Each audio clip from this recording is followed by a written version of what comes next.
So I'm going to put this out there, and you're probably going to think I'm absolutely insane. What if you could put a process in place in your business and in your sales and marketing process to where 90% of your revenue every single year came from repeat business and referrals? 90% is a lot, don't get me wrong. But if you go in and look at the sales data from the last year, you might be surprised to find out, how much revenue is actually being generated from these activities. But the reason I picked 90% is because one, it's a good thing to shoot for every year. And two, my guest today, David Lupberger, who worked numerous years in the industry. He had his own remodeling business. At the tail end of his career owning that business, 90% of his revenue was coming from repeats and referrals. Now, trust me, I get it. If you're a high volume business and you're doing a ton of revenue every year, this may not seem feasible, but there's a lot of things I think you can take from David's strategies and apply it to your business to where you can start seeing that percentage tick up from repeats and referrals. I mean, at the end of the day, why not make that one of your strongest channels? It's not rocket science. Really, it's all about building strong relationships with customers. The problem is, and there's actually two of them, is number one, you don't have enough time to really put that much effort into each client, like build those relationships. Number two, you probably don't know how and the best way to go about it. So today we're going to tackle number two because I haven't quite figured out how to put more hours in a day yet. One of these days we're going to figure that out on the podcast, but not today.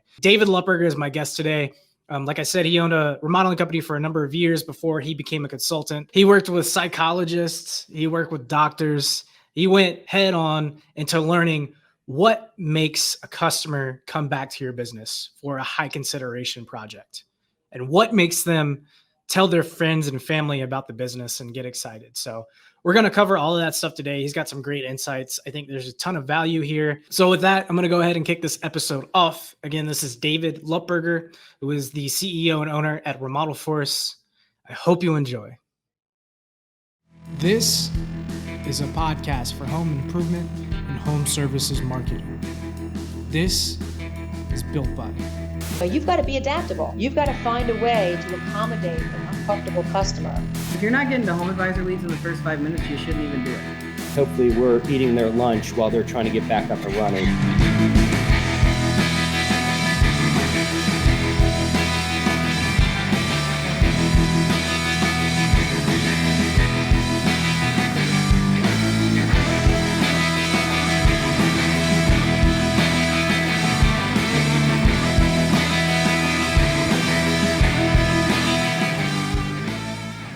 Former building contractor. I mean, we're going back. You can see, and just make right from the beginning. 60 is the new 40. Are we clear about that? That's clear. Yeah. So, remodeling, for over 25 years, and in the process of working in the Washington D.C. area, I wrote a book called "Managing the Emotional Homeowner," and actually worked with a psychiatrist. True story. Who had done a major addition on his home. And a past client had referred me saying, someone wants to talk to you. So I met he and his business partner at a restaurant. His business partner had also gone through a remodel. And it was like a year later, and both of them were still upset. And it's one of these conversations you never forget, because they told me what had happened. And I just said, well, what were you hoping I could do? They're saying, well, most contractors don't get to hear this first person. Now, social media has changed some of this, but they said, we wanted you to hear what we went through. And I said, I thought about putting together a guide, a manual to kind of help homeowners, and they stopped me. And it's one of those things I never forget, because he said, you're not getting it. He said, homeowners go through this once or twice in their lives. You do this 10, 12, 14 times a year. And he said, here's the truth. You understand construction. You know how to build. What you don't understand is how to manage homeowners' emotions. If you did, you would change your industry. And I've never forgotten that conversation. And I said, you're right. And so we worked. He actually gave me content for this book of managing the homeowner experience. And once the book was published, it began to resonate. And suddenly I got contacted by local building groups, and then those those interactions started to grow of people saying, because if you look at many times the content at some of these trade shows, they're not focused on the homeowner experience. Mm. And really simply, you're in someone's home. I'm on the residential side. You're in someone's home. You're around their children, their pets. That takes a special introduction. All right.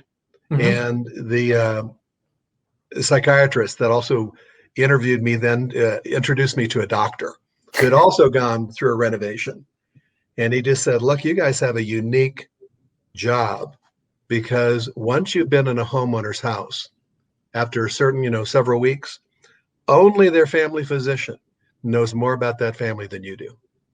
And that was another thing that stuck with me, that we have access to homeowners that no other service person has. A plumber is in for 2 or 3 hours, an electrician, a house painter, 2 or 3 days. If you're remodeling, depending on the scope of work, you can be in there for weeks. Yeah. And they can't hire you. They won't hire you until they trust you. So this is really about, how do I communicate the intangible trust and integrity that I bring to their project? Yeah. And so everything you're going to hear me say, this is a relationship-driven business, not just with your clients. Mhm. It's also, now I was the general contractor, so it's also with all my subs. It's with my suppliers. All right. I've got people who will work with me, do what I need, respond to my call, go back when there's a problem. It's all relationship driven. Gotcha. Yeah. That's a fascinating. long answer to your question. No, it covers all the bases. It's a great primer. And what I really want to dive into is, you said the homeowner experience, and this kind of fascinates me because, what I'm seeing all the time, and, we have a habit as well, is businesses are so focused on sales and marketing and, generating leads, setting appointments, running those appointments, getting the revenue, booking the job, done. There's not much emphasis on this homeowner experience and really building that relationship, as you say, with a homeowner. So in your words or your opinion, why is it it's a simple concept, but it's such an overlooked part of the process? Is there any reason why you think to that? Is it the speed, or I'd love to hear what you think there. It's an interesting question, because when you think of people in the trades, if they really wanted to work with people, they may not have chosen to work with their hands. I see a job, I want to do the job, give me the scope of work, let me do what I have been trained to do. When you introduce the homeowner experience, you're now understanding that I didn't just sell a project. Mm-hmm. I sold an experience, and that experience is just as important as the project itself. Right. So what I always emphasize with contractors is, don't be in a rush. Listen, understand that there's going to be some hand holding in your project. Understand that there'll be time you'll just sit. You'll walk in the door. Happened to me on many occasions, and you'll see a homeowner and something is on their mind. You can just see it in their body language. Some contractors will I've got to get to work. I'm going to recommend, when you see that and the body language is very clear, you just stop and say, is everything okay? Mm. And just checking in the emotional temperature and understanding that it's my job to manage their experience. And once you do that, and once you get a reputation for doing that, that's where 90% of my work always came from referral. Yeah. I worked with somebody that was unique. All right. He didn't rush me. They listened to what I had to say. All right. There's a relationship that grows. Yeah. And I'm not selling price. I was never the cheapest. All right. And my analogy is, you can buy a Chevy Malibu for 25 grand. Good Mm-hmm. car. It'll get you everywhere you need to go. But in my case, where I was, and perhaps with some of, the people you work with, their clients are buying Mercedes and they're buying BMWs. And because of perceived value, Mhm. They don't mind paying twice because of the quality of that experience. So understand that if I can communicate an exceptional experience, people will pay for it. Not Right. everyone, but the clients you want to work with, that's what they're paying for. An Mhm. optimum experience that exceeds their expectations.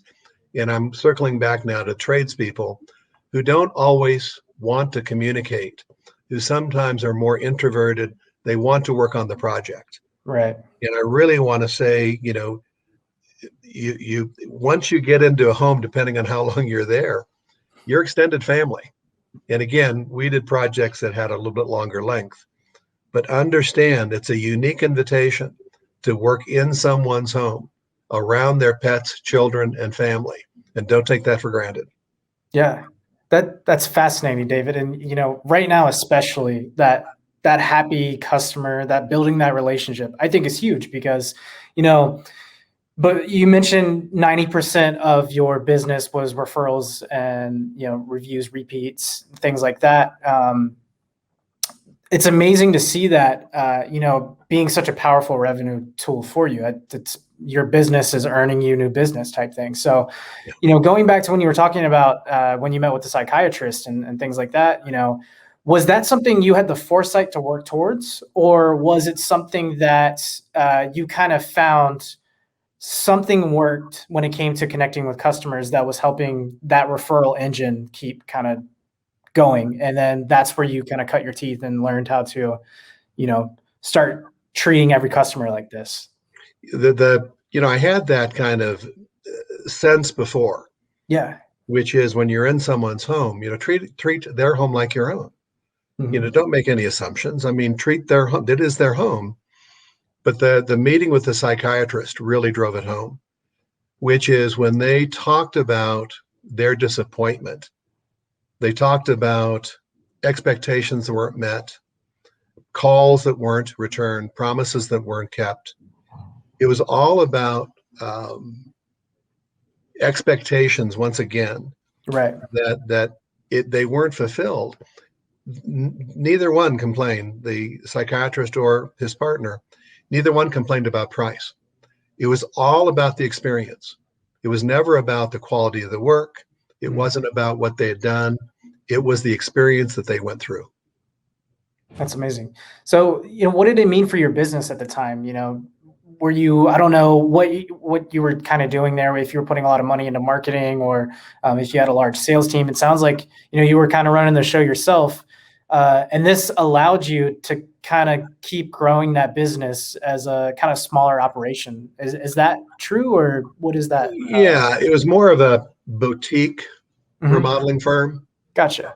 where you think of working with certain people, very hands-on, and larger firms, they just do it differently. There's Mhm. a salesperson, there's a handoff, there's production people. I mean, there's different people involved, and they can deliver a good experience if they understand what's needed. And Yeah. I was just smaller, maximum 4 or 5 employees. Um, I sold me. And so sitting down, from the first call, qualifying correctly. And it's what I do with contractors now. How do you qualify correctly? Yeah. Last thing you can do is go out on an unqualified sales call. All right. It's a waste of half a day Mhm. between drive time, going there, drive time back, getting reoriented. You've given up 4 hours of your day. All right. Mhm. Can't happen. So let's really focus on qualifying, communicating your experience, understanding, does their expectation of their project, is their budget correct? Is their schedule, amenable to yours? What research have they done? I need to communicate people that them buying materials is not in their best interest. Yeah. So I've got an independent sheet I share, which is called the materials purchase script, where I Mhm. tell contractors, and this came from experience, every time I let homeowners buy products or bring in their brother-in-law, the electrician, it always went sideways because I was losing control of the job. Mhm. So it's, how do I communicate that this is the reason your friends recommended me? I need you to understand that if you leave, I've got 15 years of dedicated supplier and subcontractor relationships. When I call, they respond. If there's a problem, they respond. When you call a Home Depot, when you call, a Lowe's, you don't have that leverage. You don't have that relationship. Mhm. So let me do my job. So again, this just came through experience, which is, it's like you become a specialist in construction. Right. Let me manage the job. Yeah. And it just took me years to learn when somebody said, well, I'm going to do this or I'm going to do that. Unless it was before I got started or after, but nothing in regards to when I'm on the job site. I had to learn to say no and basically say that doesn't work, but I can tell you why. And then you've got a decision to make. Now, if they came from a warm referral and they said, gosh, they couldn't say enough about you. When I'm talking, most people, good clients, when I explain, this is what we do, this is why we do this. Good clients will say that makes sense. I understand. The clients who are more price driven, who are more whatever, they're not the client I'm looking for. Yeah. And in this market, why not work for those 90% of people who want you to come in and manage it from beginning to end? They're busy. They've got things that are going on. They think they're going to save money. They won't. They think they're going to save time. They won't. All right. It doesn't happen. So it's my job as the experienced party, as the expert, to communicate why this doesn't work. That's awesome, David. And it's actually a great segue into my next question, which is, you look at the home improvement industry right now, and it's a, booming market. Things are looking good. There's always that decline on the end. There's always the ebb and flow of everything, how it goes. And, the companies that are looking ahead right now, I think are the ones that are going to benefit the most. And when they're booking out jobs, 8 to 12 months in advance, that customer relationship plays a huge part in this, especially if you want to get, more repeats, referrals down the road, because you're not going to have as many leads coming in right now. So, right. A lot of businesses, I feel like, are getting a little fat and happy. Yeah. When they should be really focused on this home improvement, this homeowner experience. Right. In your opinion, is this something that you're seeing businesses do? Is this a thing that you think businesses are failing at? What's your take on how they can best leverage this to build out a pipeline, for a few years? It depends on the business. Mm-hmm. Again, if you've been in this for a while, you understand that all I'm selling is a relationship. Mm-hmm. And because they trust me, then I'll end up doing a project. So I always recommend, once you begin, if you are engaging and moving forward, even if I can't get on their job till, January of 2022, right, then I tell people bi-weekly communicate, touch base, give them an update, send an article that might be relevant to what they're doing. The reason people get either upset or angry is, gosh, Matt forgot about me. I wonder if they're still on the schedule. I haven't heard from Matt in 6 weeks now. All right. I wonder and so suddenly they're creating their own concern where I can short circuit that by having some form of regular communication. And Matt, I haven't forgotten about you. I know it's busy. If something opens up, I'll let you know. But look, in the meantime, we're probably looking at January of 2022. We can still do some design. What can we do? But my job is to let you know you're not in the rearview mirror. All right. I'm thinking about what you want, and I'm going to communicate in some systematic fashion. I never want you to think he's forgotten about me. Yeah. It's so funny you mentioned that. Last week I had an episode where we were kind of talking about this, and what it comes down to is that customer communication. We had a podcast a few weeks ago with Tim Fowler over at Remodeler's Advantage, and he had a great point, which is, he was reading somewhere, and the quote was, in the absence of information, people start to make up their own ideas. They make up their own story. Exactly. Yeah. So when it comes to that, bi-weekly touch, that was a great example you gave. But, for anyone that's, what I've seen is they kind of struggle with that, what to say to the homeowner. And it sounds like you just need to be cordial, be yourself. Is that what you're?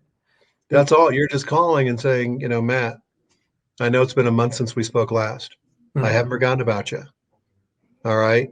I know we've still got an extended schedule, but I wanted to touch base. When we talked last, we had said, the following: has anything changed? It's a 10 or 15-minute conversation. Yeah. But, if you do that, once a month, then people don't make up those stories. And, you encourage them to send you something. And if it's a certain kind of project, if I get it, and honestly, as I read the trade magazines, and they're all online. So if I can see something, can I forward an article? And so I've really been focusing on these increased construction costs. So, man, I've pulled out some good articles and forwarded that to people saying, this is what's going on. It's out of our control, but I want you to know, so share things that may be relevant to their project. Yeah. And right now with cost going, up, up, up, it's important for me, to send something to someone and then say, this is what's going on. I can't control this, but I want you to be aware that this is going on. And then, I hear stories where people saying they may postpone their project, waiting for reduced cost. Well, the last article I had basically said, don't hold your breath, because the only thing that's going to reduce cost is reduced consumer demand, because there's so much demand. Retailers, why would you reduce the cost of products if they're in high demand? There's no reason. This is capitalism. So the only thing that's really going to reduce is reducing consumer demand will then force suppliers to say, how do we create more interest to sell? Then they may make some adjustments. That's not going to happen the rest of this year. All right. So understand those costs are going to be increasing perhaps, but simultaneously understanding that with 2.5%, mortgage rates, there was in one of the articles, it pointed out that a $35,000 increase in construction cost in a 30-year loan at 2.75% increased their payment by $168. So let me create that context for people. Yeah. Which is, yes, it's going up, but you've got unprecedented low interest rates. Yeah. Take advantage of this. Put this money into the house. It's an asset that's growing in value. If you just keep your money parked in the bank at, 0.5% interest, and it may sound self-serving, but I'm saying put the money to work. Your home will grow in value. Again, the timing's all yours, but I feel that's part of my job. Yeah. Is to help them understand market trends, market conditions, what makes sense and what doesn't make sense. Yeah. It's a consultant approach.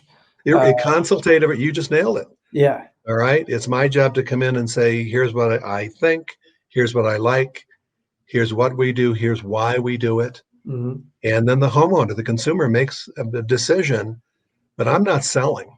The best reframing of sales I ever heard was, you're not selling. My job is to really understand what you want. And it's only when I understand, do I know if I can help you? So if I can help you, then I'm going to make suggestions. And I kind of compare it to a doctor's diagnosis. If you see you got a bad elbow or a bad knee, you see a physician, they should sit down and they ask questions. Help me understand. Because they don't know what to do until they've got a better understanding of the issue. We're doing the same thing. Help me understand.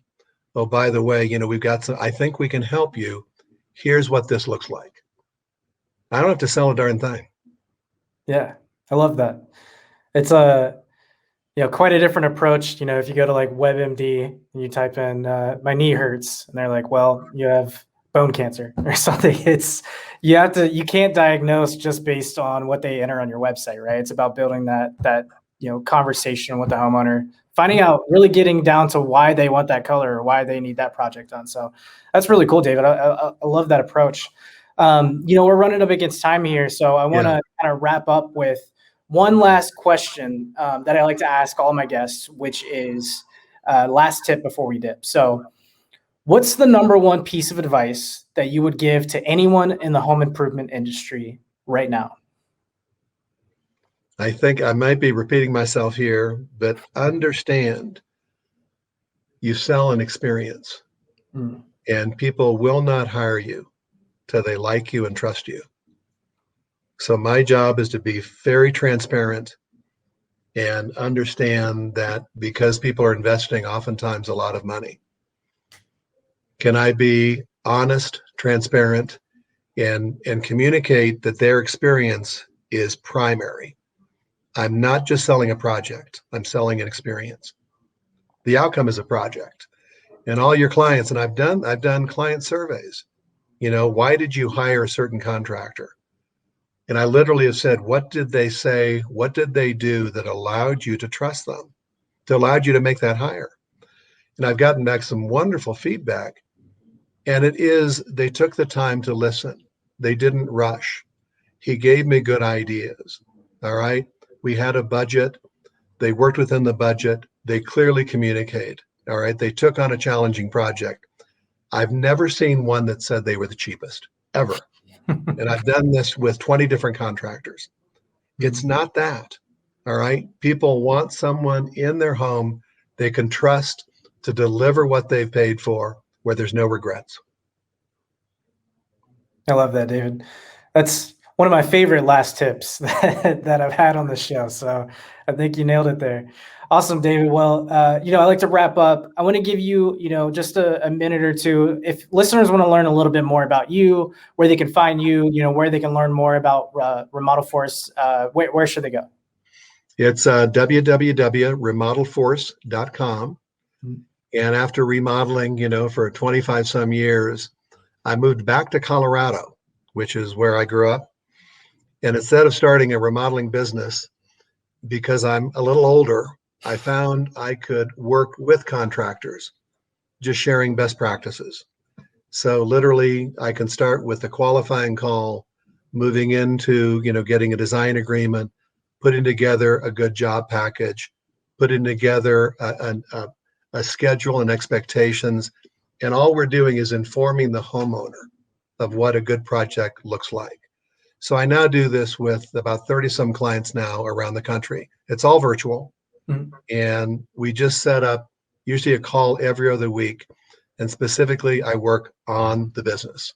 You're too busy working in the business. Let's work on it a year from now. What are some things that you'd like to introduce, implement, put into play? So it's conversations like that. Awesome. www.remodelforce.com. That's awesome. That's it. Yeah. Got it.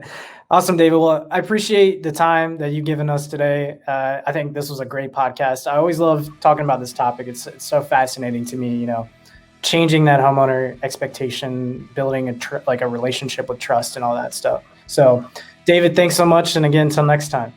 Thank you so much. I appreciate the invite. Mm-hmm.